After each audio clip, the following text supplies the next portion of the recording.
Yeah, that's true. Where's the windmills? All right, that's the windmill. So we're in the middle of nowhere. This is Amarillo Raceway.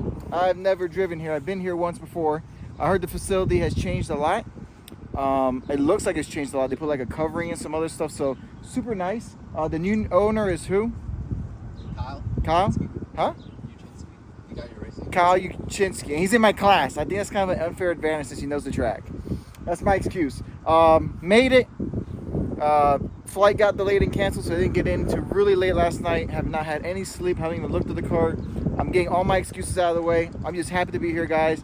Happy to be racing this round. Hopefully it's a lot closer, the competition, and we have a good time. Track is okay, it's really wet since they are brushing it off, so it looks like drainage here.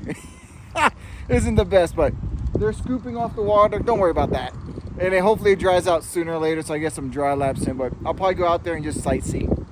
I'm trying to get a mount on and not anybody bitch about it, so that's the next step. Here we are, morning warm-up, and this is just a sighting lap for myself. I decided to go to the warm-up and putt around just because I hadn't been on track at all. I've never been here, and guess what I do? Yep, good old looped it in the second turn. I knew today was going to be a real good day after that happened. Man, this place was like ice. It was unbelievable how slick the surface was.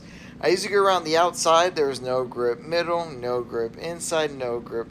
There's just no grip wherever you went. So I just wanted really just to go out there and putt around. But I was still trying to find the limits just because that's who I am. And I like to go fast when I try. But all I did was just spin it out a couple times.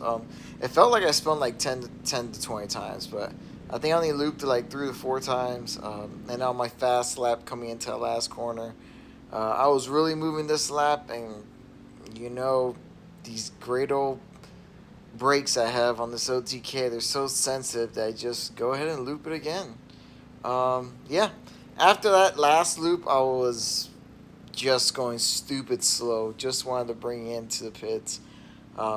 Should have just turned to the pits right there and there, but finished this lap. It was my quick lap, and then just called it good.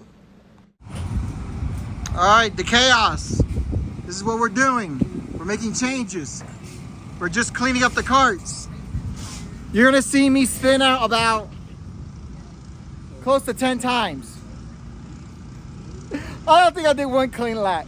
Holy crap, that was crazy. So, first time on track, really slippery, like ice.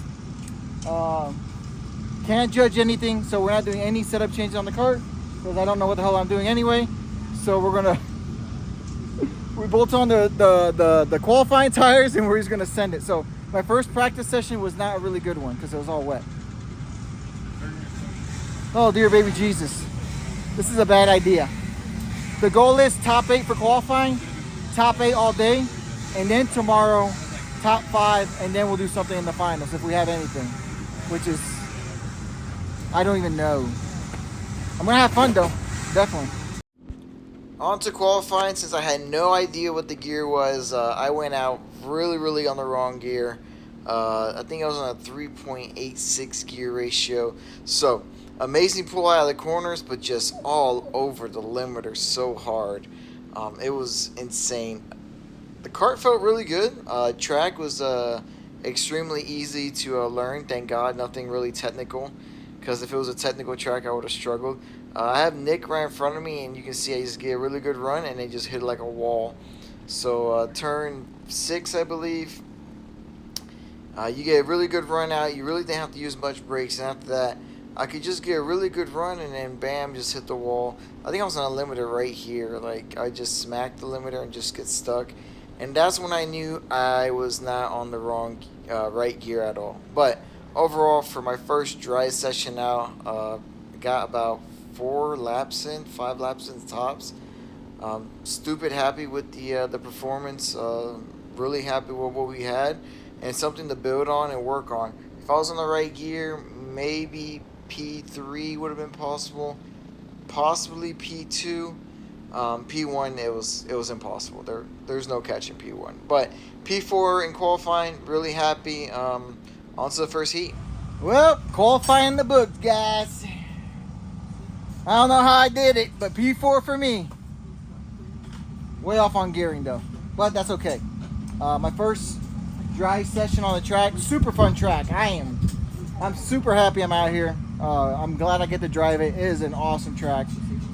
Surprising enough, the OTK is doing a great job. Thanks to Mick Gabriel for the setup. I'm just gonna run that same setup all day and then learn how to drive faster. Gear change. The guys didn't do that good. They told me they were gonna qualify in the back on purpose so they can pass more during the heat races. Yeah, that's what I translated to. That's exactly what ended up happening. There's a little confusion there, but we're gonna ignore it. Yeah, we're gonna end up. They're gonna end up driving from the back to the front. That's what's gonna end up happening. So there's gonna be a lot of passing, a lot of fun, and to be honest, it's a really good learning experience, learning how to pass. So if everything goes well, they should have the funnest type of racing. I can only go back because it's gonna be really, really hard for me to go forward. All right, guys. Catch you after heat 1. Hopefully the cart's still together. Because they have a barrier for some reason in the middle of the track after turn 2. I don't know why. So on to heat 1, starting P4 on the outside. Was really not happy because there was a barrier right at turn 2. We had brought it up to race director. He didn't give a shit, so we're just gonna have to live with it. Ross bounced off the inside curve. I wasn't upset about that. I just had nowhere to go because I would have bailed out of the turn. But then the 576 just came right across my nose. I don't know where he thought he was going. But his job there was just to take me out anyway, so it really didn't matter. After that contact, bent steering column, bent kingpin bolt, bent tie rod. Kart was hopping real bad every time I turned left, which the whole track was left-handers. But, you know, I got a 2-for-1 deal there with Noah. Noah missed the braking zone a little wide and that crossover move. A couple laps later, I ended up running down the 527. Kart, even though it was just a handful of drive, was much better. I did much better on gearing. I went down to a 3.60 gearing this time, which it looked like I was on there. It looked like everybody else had a little bit more top end than I did myself. So definitely was still playing around with gearing. The top leaders had way more top end than me, and then here I had Macon right behind me. I pointed him by earlier because he caught me, but he didn't get he couldn't make it cleanly, so he ended up waiting a little bit longer. I dragged a little break, let him back by, and then seeing if I could just get a tow from him and see where the gearing was. Him himself in qualifying said he was a little too high, but you made a mistake.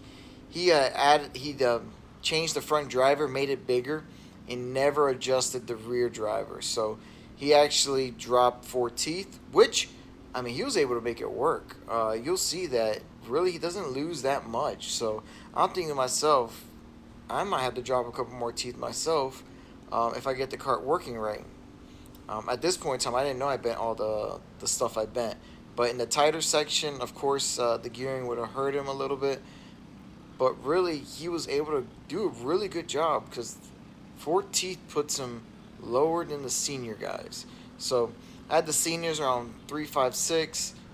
Kelvin, he was the quickest. And then I had myself at 3.60. So we were right there and there with the senior guys as it was. So for the next round, I was going to do something crazy and go stupid low. And there was no way anybody could pass me on the top end. Yeah, that was a mistake, but you know what I mean. He does a really good job. I give him plenty of space going to the braking zone just because I know I have the gear to suck up back on him. I was actually really content just finishing P5 anyway. I was not going to make an attack or make a move or do anything stupid in the first heat race just to gain a position. To me, nothing matters until the finals. Everything's about survival and learning. This is my second session on track, so me following Macon around that's been here, I learned a lot, and basically I just studied what he was able to beat me, how he was taking the line, how much quicker he was taking some of the corners. He was just rolling the cart a little bit better than I was in some of the areas. even though I wasn't really lifting in much areas anymore. This turn, this right hand turn coming up, I was really not giving it the full beans. I was coming up to a corner, giving him plenty of space. I wasn't hitting the brakes or anything, just backing it up and rolling it. Right there, when I noticed I didn't have to really hit the brakes, just got to let go of the gas, turn, and gun it.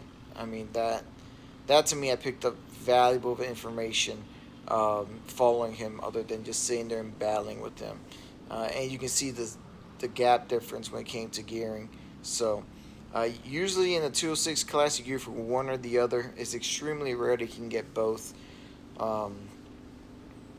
So he was geared for more top end, I was geared for more bottom end. So we talked about it. We were just going to come more into the middle. He was going to go up a tooth. I was going to go down 2 more teeth, which put me really, really low. But I think that's what I needed to run up front with the fast guys. We'll see how it works out in Heat 2. But P5 and Heat 1. All right, we're thrashing. For me, P5 in the heat race, right after turn 2, I had to turn left because I don't know why you guys shove a freaking barrier in the middle of the track. Like right after turn 2, I can't bail out of the turn. So I had to go left, side pod someone, then I got sandwiched, got ran over, tore up Chuck's cart, and then drove the rest of the race with a torn up cart. So it's frustrating. But other than that, everything went well. Here's a souvenir. Yeah. Nice parts. Chuck's nice enough. Yeah, it's gonna be expensive. So yeah, I don't understand, but whatever, right? Not gonna do anything about it, so can't bitch. In the end, P5, the kids did great except for Mikey. He got into a little fender bender at the beginning of the race, which sucked. Bryce went from 19th, 18 to 10th, and then Kelvin went from 14th to 4th. Kelvin went purple, Bryce went P2. I mean, they both cleared the field by a couple of tenths. Well, Kelvin did like 3 tenths. Looked like Max Verstappen out there. I don't know if Kelvin wants anything done to a cart. He's just driving pissed off. Maybe that's what I should do, drive pissed off. I work with Macon, and that's my plan. I just gotta let Macon catch up to me. Or he's gonna catch me sooner or later, so. Or maybe I can step in front with the lead group. Don't know, we'll see. So Heat 2 starting P4 again. It was just about getting away cleanly.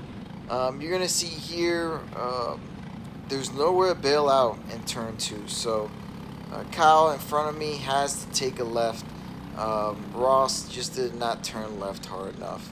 And then just ran him out of road. So it did not work out best for them. I got a really good run for myself. And then I was going to hold it on the outside going to his corner.